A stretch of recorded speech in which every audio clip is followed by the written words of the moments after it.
Hi everyone, and welcome to our module on sickle cell anemia.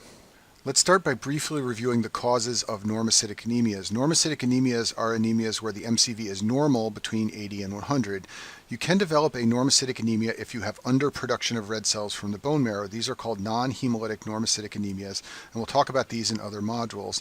The hemolytic anemias are normocytic anemias where there's increased destruction of the red cells. This can occur for reasons outside of the red cell. These are called extrinsic hemolytic anemias, and I have a module on all of these. But these can also occur due to something intrinsic to the red cell. In other words, a normal part of the red cell which is not functioning properly, and that is causing hemolysis. And one of the examples of an intrinsic cause of hemolytic anemia is sickle cell anemia, and this is a particularly important and high yield disorder. It's very common in clinical practice, so that's why we're going to have an entire module on sickle cell now. This is a genetic disorder. It is an autosomal recessive disorder, and it is caused by abnormal beta hemoglobin chains. Recall that beta chains are found in hemoglobin A.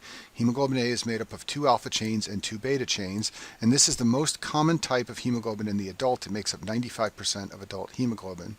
Each of us is born with 2 beta globin genes. We get 1 gene from each of our parents, and those genes code for the beta globin proteins that are found in hemoglobin.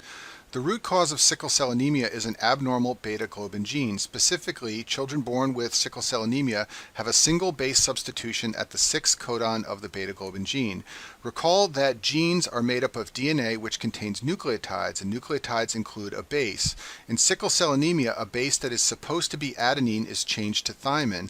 This results in production of an abnormal beta globin protein, which leads to formation of an abnormal type of hemoglobin called hemoglobin S. At the top right side of the screen, I've showed the normal situation that we're all supposed to be born with 2 normal, healthy beta globin genes. In children born with what's called sickle cell trait, they have 1 normal beta globin gene and 1 abnormal gene. The normal beta globin gene forms normal beta globin proteins, and those can be matched with alpha globin proteins to make hemoglobin A. The abnormal gene, however, makes abnormal beta globin proteins, and when those are linked up with alpha globin proteins, they form hemoglobin S. Children who are born with sickle cell disease have 2 abnormal beta globin genes. As a result, they can't make any normal hemoglobin A, and they make only hemoglobin S. The nucleotide substitution in the beta globin gene leads to an amino acid substitution in the beta globin proteins. In patients with sickle cell anemia, there is a substitution of the amino acid valine for glutamate in beta chains. If you look at the bottom right side of the screen, this is the chemical structure of the amino acid glutamate. This can be found in the beta chains of normal hemoglobin. You can see that it has many oxygen atoms, and therefore it is polar and hydrophilic. In patients who have sickle cell anemia, a glutamate amino acid is exchanged for a valine. Valine has many more carbon-hydrogen groups. This makes it a nonpolar molecule and much more hydrophobic compared to glutamate. This will alter the shape of the beta chains, and that's responsible for the pathology of sickle cell anemia.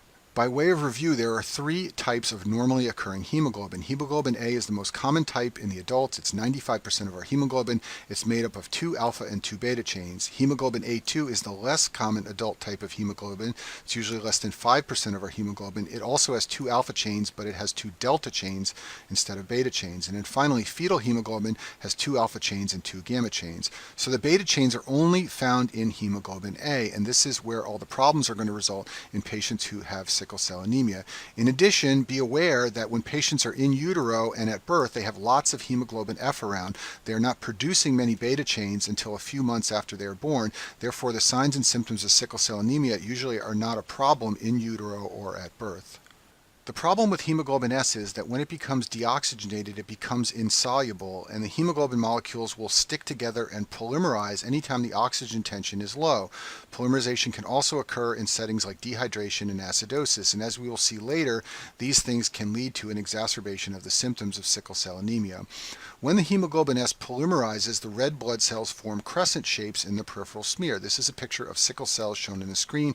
You can see these cells that look like a crescent. And when this disorder was first described, people thought that the crescent cells looked like a sickle. If you don't know what a sickle is, it's a farming instrument used to chop down wheat. So people thought these cells looked like sickles, so they called it sickle cell anemia. One special feature of these sickle cells is that they will decrease the erythrocyte sedimentation rate. In other modules, I've talked about how settings of inflammation can raise the erythrocyte sedimentation rate, and this blood test is sometimes performed to try and detect whether or not there is inflammation occurring in the body. The sickle cells are unusual in that they will lower the erythrocyte sedimentation rate. So from a clinical point of view, there are two major problems that result from sickled red blood cells. The first is hemolytic anemia. And if hemolytic anemia was the only thing that happened in sickle cell anemia, then sickle cell anemia would be very similar to beta thalassemia major. Beta thalassemia major is also a problem with the beta globin chains, and the major issue there is chronic hemolytic anemia. What's different about sickle cell anemia and what makes it a far more serious condition is that in addition to hemolytic anemia, vasoocclusion occurs in the small blood vessels. As we will see, those sickle cells can occlude the microvasculature, and this leads to a lot of unique symptoms in sickle cell anemia that you do not see in other types of hemolytic anemia. So first let's talk about the hemolysis that occurs in sickle cell anemia. The sickling of red blood cells is reversible. The cells continually sickle and desickle in the circulation, and this leads to red blood cell membrane damage. And as you may know, anytime the red blood cell membrane is damaged, those cells will be removed in the spleen. This will lead to extravascular hemolysis. So patients with sickle cell anemia can develop anemia and jaundice and elevated bilirubin and pigment gallstones and all the classic features of chronic hemolytic anemia. There is also some intravascular hemolysis that can also occur. Sometimes when the cells sickle and desickle, they simply rupture in the vasculature, and this leads to some level of intravascular hemolysis as well. One of the consequences of the chronic hemolytic anemia, especially if it's left untreated, is erythroid hyperplasia. There will be a very high EPO level in the setting of chronic hemolytic anemia, and this will lead to a massive expansion of the bone marrow. This is a consequence of severe anemia in sickle cell disease. It's also seen in beta thalassemia major. As a result, abnormalities of the skull and facial bones can develop in patients who aren't treated. The face can begin to look like a chipmunk. It's called chipmunk facies. There can be what's known as a crew cut appearance of the skull on chest x-ray. This is where the skull has little flecks of bone sticking off of it that look like a crew cut. You can Google this and find lots of classic examples. In addition, there can be delayed skeletal maturation, especially in children, and there can be widening of the marrow spaces, which can lead to osteoporosis.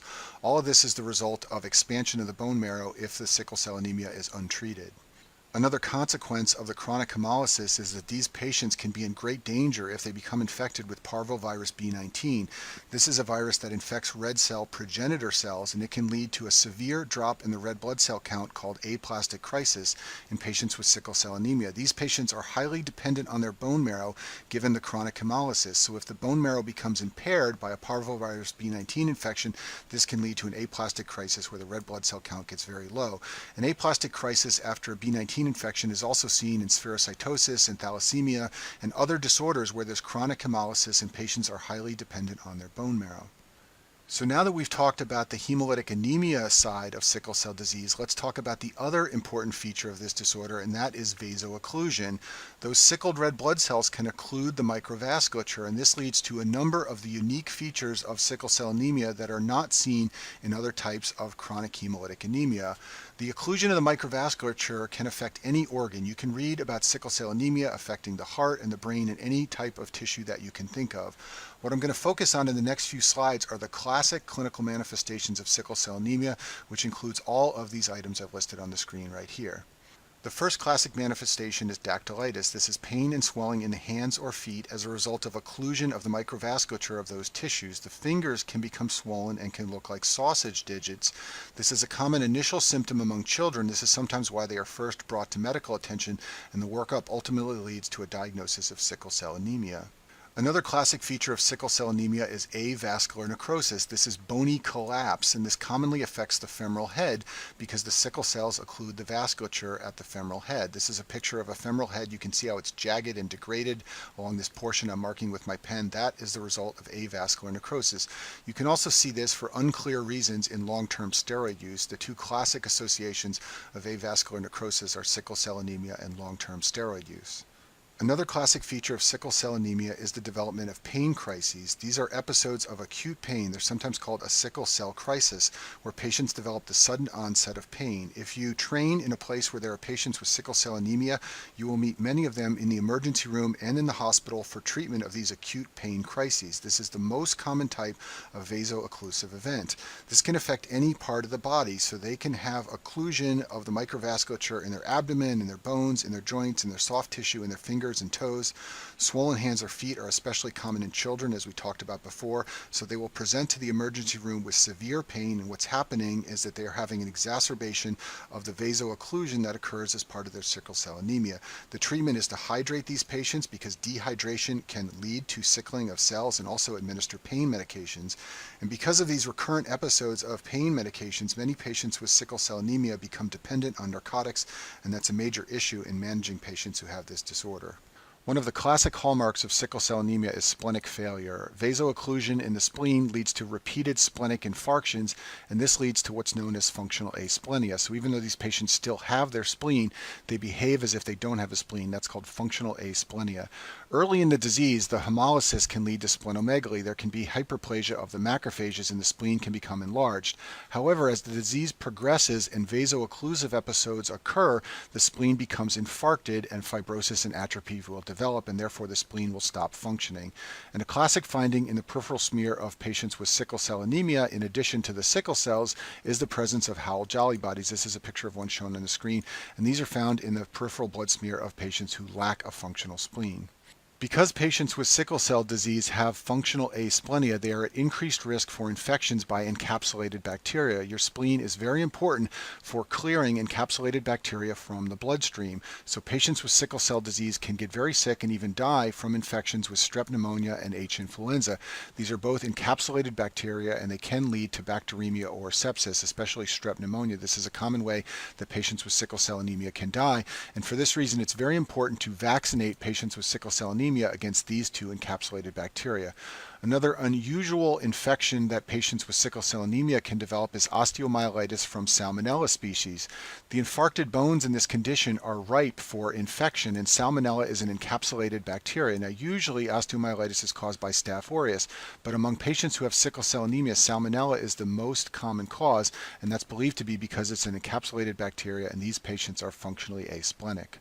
Another spleen complication of sickle cell anemia is called the splenic sequestration crisis. In this complication, vaso-occlusion of the spleen leads to pooling of red cells in the spleen. Basically, the spleen becomes obstructed by sickled cells, and all of the plasma and red cells pools inside of the spleen. There's a marked fall in the hemoglobin level and a rapidly enlarging spleen. This can lead to hypovolemic shock by trapping all the plasma and red cells in the spleen. This especially can happen to children. This happens in spleens that are yet to develop fibrosis, and that's true among children who have this condition. And sometimes this is the way the condition is first discovered. Before the child is diagnosed with sickle cell disease, they present to a physician with shock. There's pooling of red cells and an enlarged spleen, and the diagnosis of sickle cell disease is made after this complication develops. Another very common complication of sickle cell anemia that you are likely to see on your clinical rotations is called the sickle cell chest syndrome. In this complication, there is vaso-occlusion of the pulmonary microvasculature, and this is a very serious condition. It's the leading cause of death among adults with sickle cell disease. This is often triggered by infection, especially pneumonia. This will increase the amount of sickling in the lungs. Once sickling begins in the lungs, there's inflammation and acidosis, and this leads to more sickling. Sickle cell patients who develop the chest syndrome present with chest pain and shortness of breath. They will have an infiltrate on their chest x-ray, and it can look just like pneumonia, and in fact it's treated with antibiotics because it's hard to tell whether pneumonia is present or not. The treatment involves fluid and pain medication similar to treating sickle cell pain crises, also antibiotics and oxygen and bronchodilators. This is very similar to the treatment of pneumonia, and then finally transfusions are administered as needed to treat the anemia. Renal complications are common among patients with sickle cell anemia. In particular, there is often occlusion of the small blood vessels in the renal medulla. These vessels are called the vasa recta. The renal medulla has a low oxygen tension and a high osmolality, and both of these conditions favor sickling of the red blood cells. When the renal medulla becomes damaged from infarctions from sickled red blood cells, this can impair the concentrating ability of the kidney. Patients with sickle cell anemia sometimes are unable to raise their urine osmolality even when they are subjected to water deprivation. This can lead to nocturia and polyuria. These are all symptoms of being unable to concentrate the urine and therefore dumping too much water out in the urine and urinating extra frequently as a result of inability to concentrate the urine. Here's a drawing of the nephron from some of our renal modules. Out here in the inner medulla, the concentration is very high. It can be as high as 1200 milliosms. This draws lots of water out in the descending loop of Henle. If this high concentration is abolished because of infarctions of the renal medulla from sickle cell anemia, then water will not be drawn out as it should be in the descending loop of Henle. This will result in more water going out in the urine, and the patient will complain of nocturia and polyuria. In addition, when you measure the osmolality of the urine, you will find that it is lower than it should be. That's because there's extra water in the urine diluting all the solutes down. Another renal complication that can occur is papillary necrosis. This is sloughing of the renal papillae due to renal vaso-occlusion. Recall that the papillae are these portions of the kidney that I'm circling with my pen. They collect urine from the nephrons. When they slough off, this usually results in painless gross hematuria and proteinuria. Now, the renal papillae, I should note, are right next to the renal medulla, so papillary necrosis often goes hand in hand with urinary concentrating problems and the polyuria and nocturia we talked about before. There are a number of treatments that can be used in sickle cell anemia. As I mentioned before, immunizations, especially against encapsulated bacteria, is very important. There is a drug that's often administered to these patients called hydroxyurea. It raises the amount of fetal hemoglobin. The mechanism of this effect is unclear, but when these patients have more fetal hemoglobin, they are less symptomatic.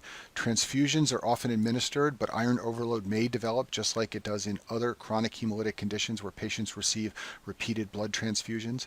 Bone marrow transplant is an emerging therapy. It's curative. When and how often to administer this to patients with sickle cell anemia is still a subject of a lot of debate. And the median survival for these patients, unfortunately, is not very long. Usually they die by about 42 to 48 years of age. Sickle cell trait is when patients have one mutated beta globin gene. In this condition, there is usually no sickling. The reason for this is that the normal beta gene becomes more effective in this condition and generates more than 50% of the beta globins. This leads to production of a significant amount of hemoglobin A. You need more than 50% of your hemoglobin to be hemoglobin S for sickling to occur, and therefore this is not a feature of sickle cell trait. The one exception is in the renal medulla. These patients sometimes still have loss of concentrating ability because they still get sickling problems in the renal medulla where the oxygen tension can be very low. And one unique feature of sickle cell trait is that there's an increased risk of renal medullary carcinoma, even more than is seen in sickle cell disease. And this is believed to be a consequence of the fact that patients with the sickle cell trait still have problems in the renal medulla. There are two commonly used tests in sickle cell anemia to diagnose either sickle cell disease or sickle cell trait. The first one is electrophoresis. This will show the presence of hemoglobin S. There are different amounts of hemoglobin S present depending on whether the patient has sickle cell disease or sickle cell trait. We'll talk more about that in a minute. A second test that is sometimes used is called a sickling test. In this test, you take a blood sample and you add a substance called sodium metabisulfite. This reduces the oxygen tension. Hemoglobin S will become insoluble as it does in the setting of low oxygen tension. This will form a turbid solution that is easily visualized. Other hemoglobin types will remain in solution. And this is a positive test if any amount of hemoglobin S is present. So it doesn't distinguish between the disease or trait. It just tells you that yes, hemoglobin S is present in the blood sample. This slide shows the electrophoresis patterns among patients with sickle cell disease and sickle cell trait. So normal adults have more than 95% of their hemoglobin as hemoglobin A. They have a small amount of hemoglobin A2, and usually 1% or less of adult hemoglobin is hemoglobin F. Patients with sickle cell disease completely lack hemoglobin A. They have a small amount of A2 and they have a variable amount of hemoglobin F. And the more hemoglobin F they have, the less symptomatic they will be. And then about 90% of their hemoglobin will be hemoglobin S. Patients with sickle cell trait have more than half their hemoglobin as hemoglobin A. Remember what I told you before. Their one normal beta globin gene is more effective, and this generates more than half of their hemoglobin as hemoglobin A. They also have a small amount of A2 and the usual small amount of hemoglobin F, and then about 40% or so of their hemoglobin will be hemoglobin S. It's believed that the genetic defect in sickle cell anemia may have evolved because it's protective against malaria. Patients who are carriers for the genetic defect in sickle cell anemia, in other words, patients who have sickle cell trait, are protected against Plasmodium falciparum infection. This is the most severe form of malaria. When these patients get infected, their red blood cells sickle, and this increases their clearance, and along with clearing the red blood cells, the Plasmodium falciparum will also be cleared. Importantly, and this sometimes comes up in board questions, they're not protected against infection. They're just as likely to get bit by a mosquito and infected with malaria as anyone. However, when infection does occur, it tends to be milder and they're less likely to die from infection. And for this reason, these patients still need malaria prophylaxis when they travel to areas of the world where malaria is endemic. So for example, African Americans have an 8 to 10% incidence of the sickle cell trait. And in sub-Saharan Africa, where there's lots of malaria, up to 30% of people living in those areas have the sickle cell trait. And this is part of the reason it's believed to have evolved in order to protect against death from malaria. Sometimes children are born with one sickle cell beta globin gene and one beta thalassemia beta globin gene. In this condition, the sickle cell beta globin gene will lead to the production of hemoglobin S. The beta thalassemia beta globin gene will lead to production of hemoglobin A, but there will be less production depending upon how severe the genetic defect is. In the module on thalassemias, I talked about how patients with beta thalassemia with beta 0 genes have very little beta globin production. So patients who have this mixed with a sickle cell beta globin gene will have predominantly hemoglobin S production, and they will have a disease that is very similar to sickle cell disease. On the other hand, patients who have a beta 1 genetic defect in beta thalassemia can produce a reasonable amount of beta globin genes. They will have a less severe condition where there will be a significant amount of hemoglobin A, and they can behave closer to patients with sickle cell trait.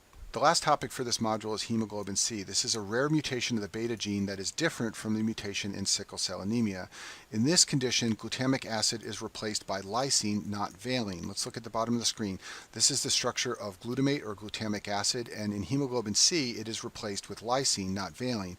Lysine is more polar than valine, therefore this is not as severe a change in protein structure as occurs in sickle cell anemia. It's very rare to be homozygous for the gene for hemoglobin C, but many patients are heterozygotes and they have a mild anemia with some degree of extravascular hemolysis. The classic finding of hemoglobin C in peripheral blood smear is the presence of hemoglobin C crystals. This is an example of one that I'm circling on the screen. These occur because hemoglobin C induces red blood cell dehydration. That leads to the formation of these crystals. It also raises the MCHC, which is another key finding in hemoglobin C.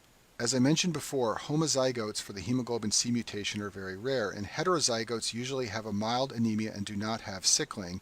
The one time where patients with the hemoglobin C gene can develop sickling is if they are born with one hemoglobin S gene plus one hemoglobin C gene. These patients are at risk for the same complications as in sickle cell disease, however they have a lower frequency of complications.